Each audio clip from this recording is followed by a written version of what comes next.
Hey you witches, how you doing today? We are back with another video, and I think this is gonna be an interesting one. We're doing a three-part series, which I've never done before. I've never done a series before, but I'm kind of excited because really we need to address the elephant in the room, okay?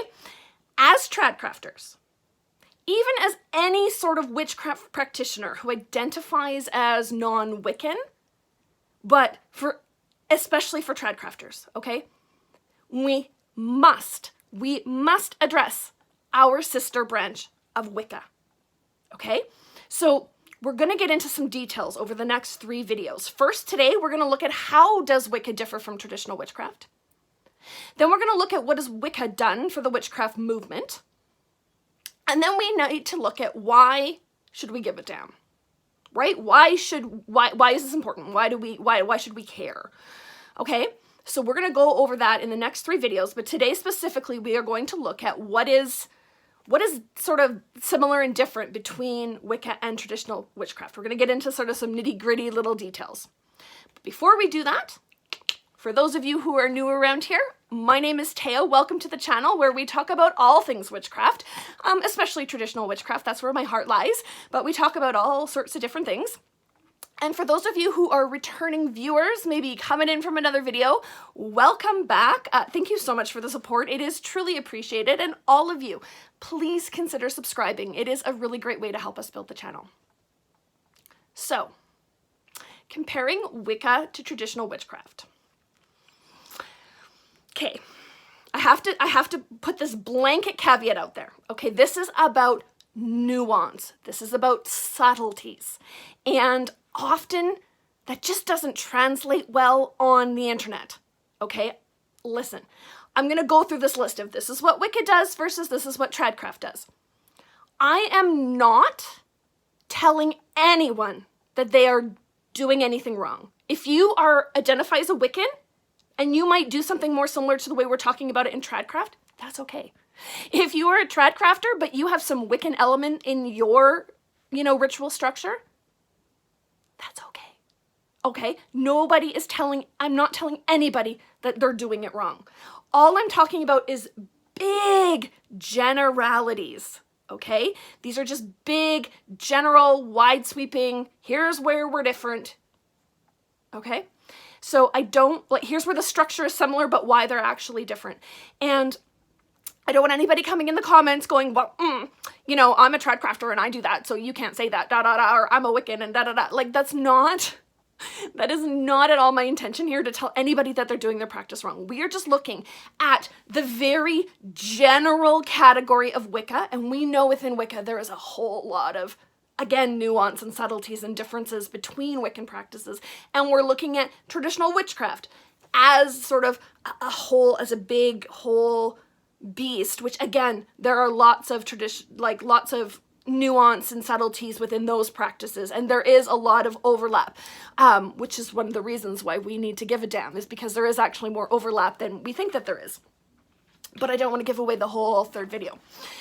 So let's get started. But again, remember, this is about nuance. So Wicca and Tradcraft. Wicca is very ritualized. It is based upon ceremonial, magical practices, whereas traditional witchcraft tends to be more spontaneous and ecstatic. But again, there can be ceremonial magical influences in your traditional witchcraft practice. Absolutely. I'm just saying, as a whole, Wicca it is based upon ceremonial magic, whereas traditional witchcraft is based more upon spontaneous and ecstatic magic. Now, let's look at how that plays out in some of the ritual components. So, basic Wicca 101, what do? You cast a protective circle, or sphere, right? We call it a circle, but it's more like a sphere.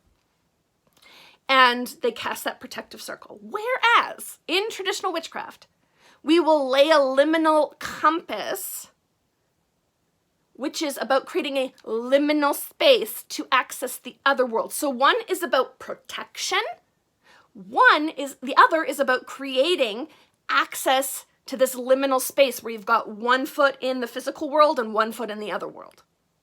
So you can see where they're very similar. We're both basically laying down a circle or a sphere, but one is meant to be sort of protective, and it's kind of going to help keep the magical energies in until they are chosen to be released, whereas the other is about creating a liminal space to access another dimension, if you will. So again, very similar, but in the nuances, they're different. In Wicca, when they're working in a coven situation, often they will raise a cone of power, whereas in traditional witchcraft, we will tread the mill. Now, to raise a cone of power, what do? Depends how they want to do it, right? You can chant, you can dance, you can do, but the idea is you're creating this sort of cone of power, which is contained within this protective circle, at some point you will choose to release it. Whereas in traditional witchcraft, when we tread the mill, we are, yes, raising and directing that energy maybe into a working or out into the world, but it's just a little bit different. Subtle, but different. Okay? In Wicca, they have cakes and ale, or cakes and wine, okay? Which is about grounding, and it's also about sort of celebrating the relationship between the god and goddess. Often you will see an athame lowered into a chalice of wine or whatever, right? That ceremonial act of putting the point of the athame into the chalice. Whereas in traditional witchcraft, we also have a meal component to our rituals, which typically we'll call it the huzel, which is a sacrificial meal. And we are sacrificing the bread and the wine to the old gods. Now, often you'll see in cakes and ale, once that the athame has been lowered into the wine, that creates like sort of this sacred fluid, if you will, whereas in traditional witchcraft, often what happens is we will actually combine the bread and the what's left of the bread and what's left of the wine, we will combine together to create almost like a slurry, and then that is used to sort of ritually bless or consecrate items, that kind of an idea. So very similar, but still different. We can look at tools. Wicca tends to have a lot of tools and ritual gear, whereas traditional witchcraft tends to be more practical, right? If I'm gonna have a knife, it's like I have a knife that does all the things. I might use it for directing energy like an athame, but I might also use it to cut something during a ceremony or harvest a plant. Like I have sort of one knife that's multi-purpose, whereas right within Wicca, your athame is very sacred and you don't use it to cut anything. It's meant for directing energy. Again, whereas Wiccans have an athame, what we use in traditional witchcraft, a lot of people tend to use a stang, which is like a large staff with a fork at the top, right? And again, that stang has lots of different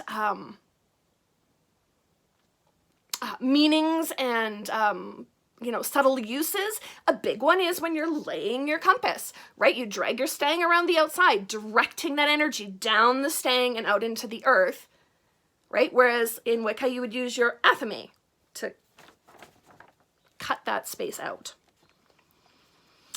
In their structure, you see similarities that are yet different. So in Wicca, you tend to have covens with high priests and high priestesses. The term high priest and high priest is directly from Wicca. Whereas in traditional witchcraft, many, many more people choose to be solitary. You can have solitary Wiccans, but Wicca is intended to be a coven structure. It is intended to be run through a coven structure, not solitary. But you do have lots of solitary practitioners, whereas traditional witchcraft, you tend to have a lot more people who are solitary practitioners. But you do find coven structures within traditional witchcraft. But again, on their coven structure tends to be similar but different. Instead of a high priest and high priestess, you have often a magister and a maid who perform sort of different functions. Because again, another similarity difference is Wicca is a fertility religion, if you will, right? So Wicca is a religion, so it's like a fertility religion based upon the relationship of the masculine and the feminine, the god and the goddess, and how they interact, and that works their wheel of the year. And again, the high priest and the high priestess sort of become the embodiment of the god and the goddess, and their interactions sort of mimic those of the god and the goddess. Whereas in traditional witchcraft, you have a magister and a maid, but they don't, we have the witch father and the witch mother, not the god and the goddess. We tend to work with the witch father and the witch mother, who are, again, each embodying both masculine and feminine, and both work independent of the other. They are both creators. They are both, they sort of serve different roles than the god and the goddess.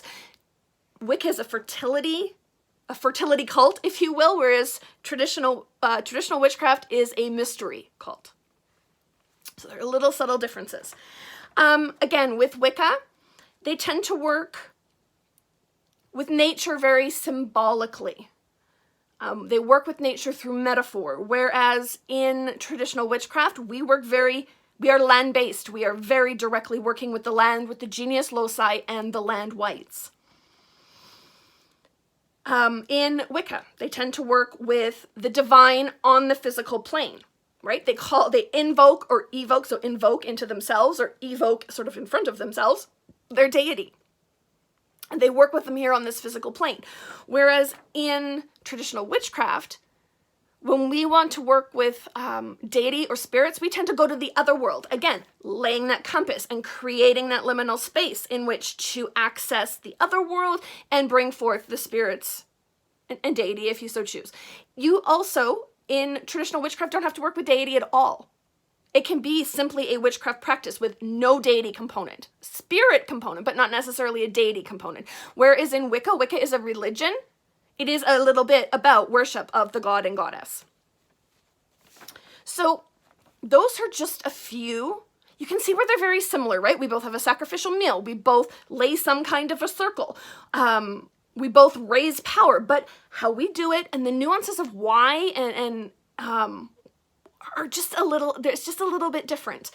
And so it's not to say that one is better than the other. That is not the case at all. They are just two different branches of the same tree. So think of it like you've got all of these tree roots, right, of folk and ceremonial magic, and from them grows these two tree trunks that are sort of connected at the base but have grown very separately, and they're sisters, right? They're so much the same, and yet they're completely unique and different. So yeah, I want to go on, but we have other videos in which to address this. So that's just a little bit about how traditional witchcraft and Wicca are different, the same, but very different. And it's all about the nuance and the subtleties, which is really hard to sort of verbalize. And I'll be honest, I'm still only 4 years in on my traditional witchcraft journey, so I don't know everything. And I've never really studied Wicca, right? So this is just what I, can glean through some research. So you guys tell me. I'm sure there's some of you out there who are farther along your traditional witchcraft path, who are part of Wicca, who, share with me, what do you find is the same but different? Or maybe the same, or different, right? Whatever. Just keep it kind in the comments, all right? Again, it's like we're sisters, right? So let's keep the bickering to a minimum. And I'd like to know, what's the same or different that you've noticed between Wicca and traditional witchcraft? And in the next video it'll be on Saturday, we will discuss what has Wicca even done for the witchcraft movement? Okay, and then the following Wednesday, we'll discuss why we need to give a damn about that. Okay, so we will see you guys on Saturday for part 2, and otherwise, that is our video for today. Thank you so much for hanging out. We'll catch you in the next one. Mwah! Thanks so much, you guys.